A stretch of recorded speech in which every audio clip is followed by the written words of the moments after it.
والدي الله يعطيك العافية، الحمد لله على سلامتك. الله يسلمك يعني الحمد لله. يعني في هذه المناسبة انتهاء العدوان على قطاع غزة ماذا تقول؟ أولا الحمد لله في الأولى والآخرة. الحمد لله.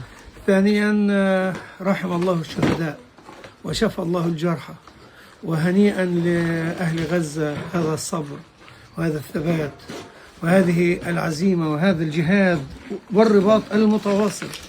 ونحن الآن في بيوتنا في هذه المكتبة. أنا في هذه المكتبة يعني بنيتها خلال 30 أو أكثر من 30 سنة، واليوم راحت هي والبيت كما ترون، والحمد لله رب العالمين. لكن والله هذا لا يثنينا مطلقا، لن يثنينا أبدا.